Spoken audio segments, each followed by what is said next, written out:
E aí, gente, tudo bem com vocês? Eu espero que sim. Meu nome é Felipe, eu sou aluno de Medicina da UEPA, inclusive tenho algumas coisinhas para contar para vocês em relação a isso. Mas o tema geral desse vídeo são, na verdade, os principais erros que eu cometi enquanto eu estava fazendo o Enem. Inclusive, o canal já existe há algum tempo, vocês conseguiram até acompanhar alguns deles ao longo do caminho. Mas eu decidi compilar eles aqui nesse vídeo para que você possa até dar uma refletida, né? Se você não está cometendo erros parecidos, e aí é o caso de dar uma revisada no que você está fazendo, perceber se isso tá ou não te atrapalhando. Lembrando que estudo é uma coisa muito individual, então se você tá tomando determinadas ações e elas estão te dando resultados positivos, continua no que você tá fazendo.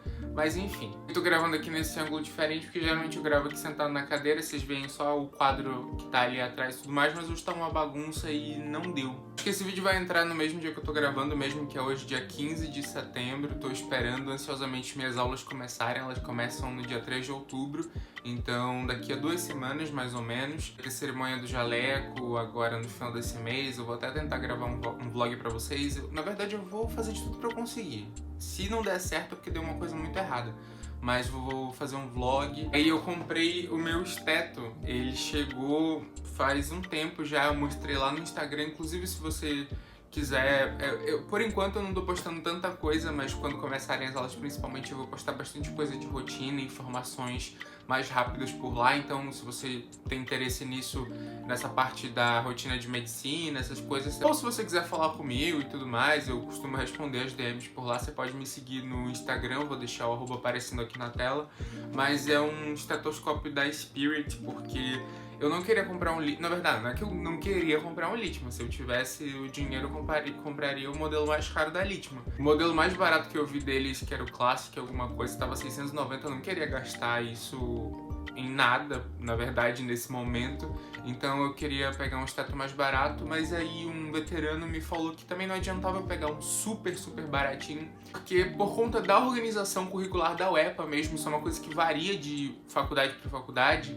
Lá na UEPA se tem bastante prática desde o começo, o método PBL, se tem as disciplinas de posto de saúde logo no começo, e o estudo acaba tendo muita coisa prática desde o início. Então um esteto que não fosse tão bacana não ia adiantar muito, eu ia acabar tendo 2 gastos, porque depois eu ia ter que trocar.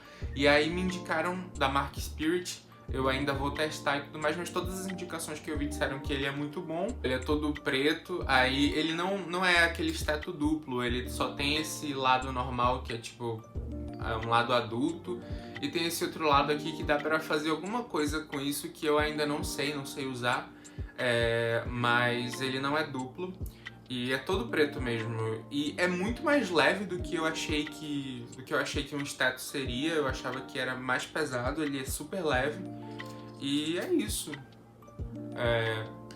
Não é desconfortável. Eu vi uma galera falando que tem uns que são desconfortáveis de ficar utilizando, mas ficou esse daqui. E eu vou comprar um esfigmo também mais pra frente, um esfigmo que é o aparelho de pressão manual, né, porque também é necessário, mas eu vou esperar começar as aulas e comprar ele pela primeira semana e tal. Eu mandei fazer o jaleco também com o símbolo da universidade, meu nome e tal, mas ainda não ficou pronto. Aparentemente, pelo fato do semestre começar agora em outubro, muita gente também foi fazer essas encomendas nos mesmos lugares, então tava um prazo de entrega bem maior. Tem uma dúvida que ficou, né? Algumas pessoas perguntaram, nossa, mas por que vai começar só em outubro e tal?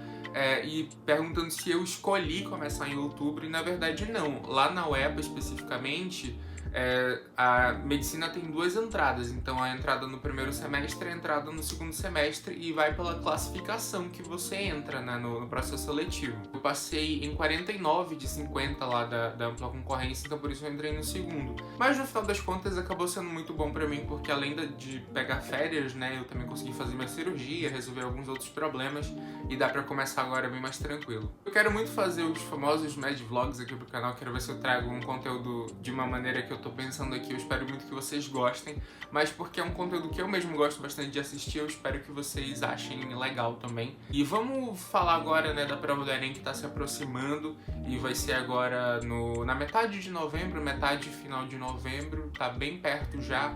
E quando eu parei pra pensar, né, quais foram os principais erros que eu cometi durante a minha preparação, se você não me conhece, eu levei 5 anos, na verdade, 5 provas do Enem pra conseguir entrar em medicina. eu entrei na 5ª prova que eu fiz.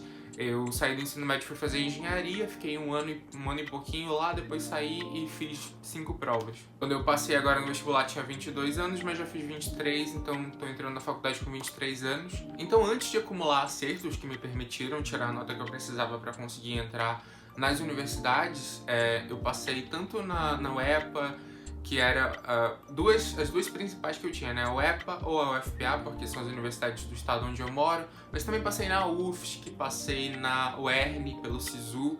Então, antes que eu conseguisse chegar nessa configuração de ser aprovado em 4 universidades públicas, eu cometi vários erros, que eu fui consertando no meio do caminho. Dá pra separar em 2 momentos, porque, por exemplo, tem uns erros que foram bem iniciantes, erros mais ingênuos, que eu acho que muitos de vocês já não cometem mais, e tem alguns erros mais específicos que eu fui consertando depois. Vou começar falando de um erro nessa parte mais iniciante, assim, então quem tá começando a estudar pro vestibular ou quem tem pouquíssima experiência com isso, que foi não resolver muitas questões no modelo Enem, não resolver muitas questões no geral, na verdade. Então, estudar a teoria, fazer resumos, que inclusive foi uma coisa que depois eu parei total de fazer.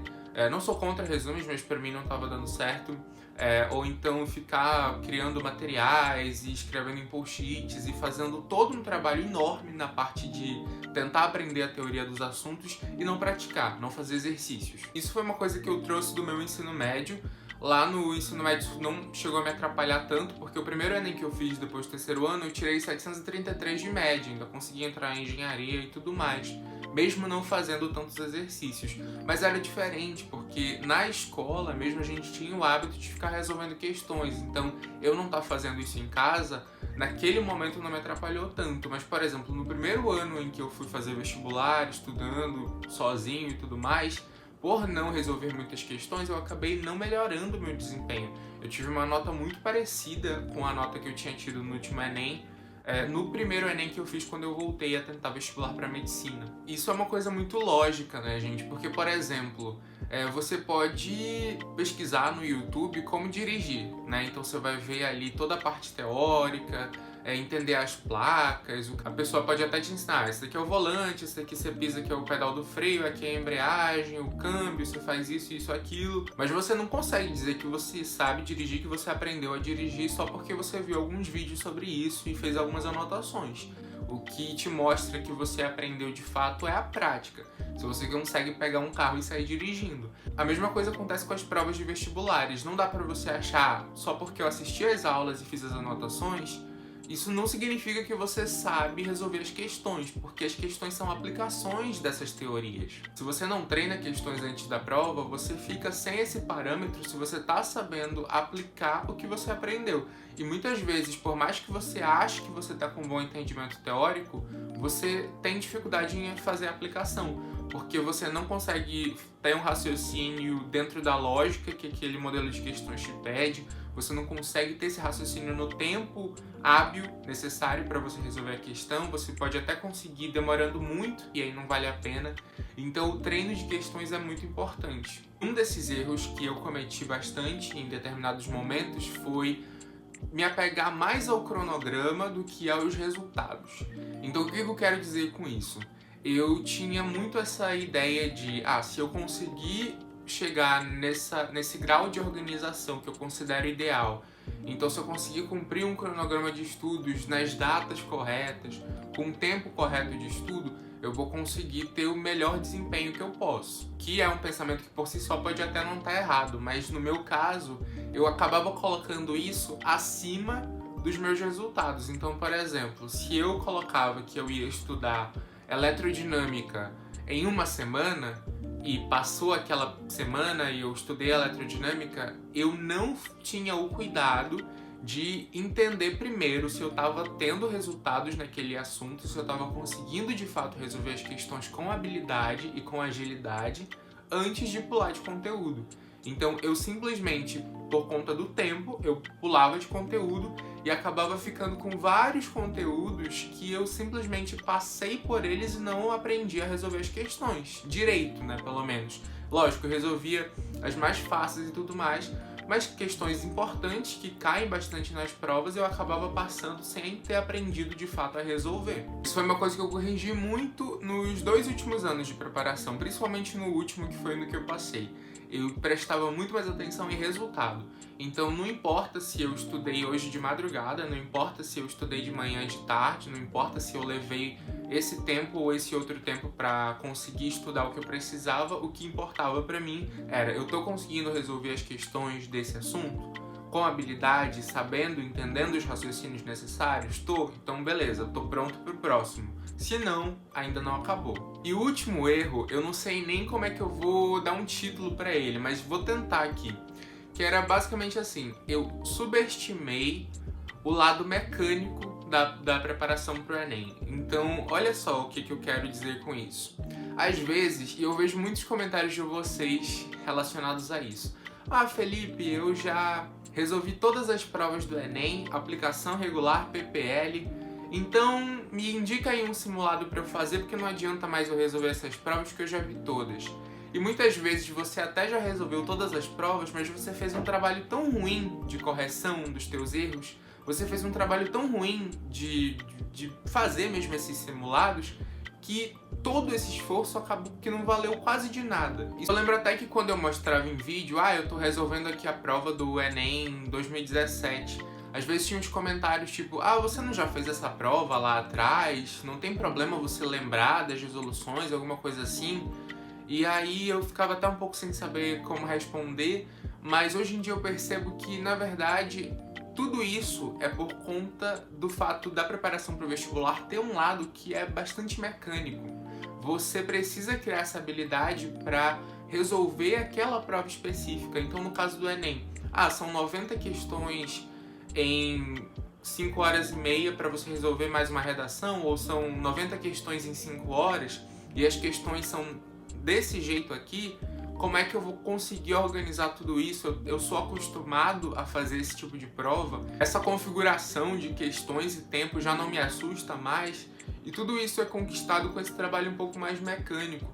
Então, lógico, no começo da preparação, a quantidade de questões que você faz pouco importa, porque você ainda está no momento de construir a tua base ali, teórica, a tua base de entendimento, para te permitir ter os raciocínios necessários. Mas chega um momento que essa parte mecânica se torna importante, sabe? De você resolver muitas questões, de você pegar uma prova e que você teria lá na hora da prova do Enem 2 horas e meia para resolver, e tentar resolver em 2 horas, tentar resolver em 1 hora e 45 minutos, para você ir ganhando agilidade.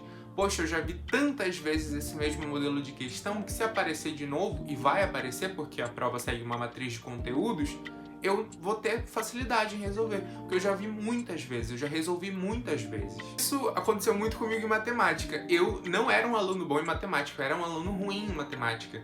E engraçado que hoje em dia, gente, a minha mente tá muito... Eu realmente trouxe muito aprendizado da época do Enem, sinceramente. Hoje em dia, essas coisas assim de ensino médio, se me perguntarem, principalmente da parte de exatas, assim, tá na ponta da língua, eu vou lá e te explico tudinho, que foi uma coisa que nem na prova do Enem do ano passado, que foi a que me aprovou, eu tava nesse nível. Mas foi por conta dessa prática toda. E na prova de matemática, é uma prova que eu não tinha muita facilidade, isso me ajudou tanto, porque assim, eu fiz tanta prova de matemática, mas tanta prova de matemática, tanta questão, cronometrando o tempo, que tinha alguns modelos que, cara, e caem todo ano, e quando eu vi na hora da prova oficial, foi só, assim, um trabalho mecânico mesmo. E tem vários exemplos, sabe? Sei lá, tem um time de futebol, a média das alturas é tanto, aí saíram 4 e os 4 novos têm essas alturas, qual é a nova média? Esse é um modelo de questões que eu já vi pra caramba. E assim como esse, vários outros modelos. Em matemática isso é muito mais comum, na prova de natureza também. Na prova de humanas e linguagens é um pouco mais complicado de você ter essa percepção, mas ainda assim funciona. Então eu deixo aí a indicação: se você já fez um ótimo trabalho de construir teoria e tudo mais, se você tá nessa parte mais de começar a treinar, faz a parte mecânica, sabe? Resolve muitas questões, mesmo que sejam questões repetidas. Lembra que o teu foco não é chegar e falar assim: ai gente, olha, eu acertei 45 nesse simulado. Não! É você terminar um simulado e, quando você marcar um certo ali na questão, é você perceber: essa questão aqui eu sei, eu entendo todo o raciocínio necessário para resolver ela, Se sim, perfeito. Essa repetição de você fazer várias vezes várias provas diferentes vai te ajudar, sem dúvida nenhuma. Lógico que não é uma coisa que em qualquer momento é válido você fazer, precisa ter um trabalho anterior de você ter construído essa teoria e tudo mais. Tipo, no começo do ano, dependendo de como tá a tua base de conhecimento, se você for fazer isso, também não vai te ajudar em muito, porque você vai só ficar resolvendo um monte de prova que você não sabe resolver a maioria das questões. Mas quando você chega nessa fase de treinar e tudo mais, que já tá tudo encaminhado, é maravilhoso. É isso, gente. Espero que vocês tenham gostado desse vídeo. Eu gravei ele de uma forma um pouco mais solta, mas comenta aqui embaixo se você se identificou com alguns desses erros. Comenta aqui embaixo que outros conteúdos vocês querem ver por aqui nessa reta final pro Enem. Eu ainda quero gravar alguns vídeos sobre a prova, com certeza, mesmo depois que as aulas começarem. Então deixa aí a tua sugestão. Vejo vocês no próximo vídeo e tchau!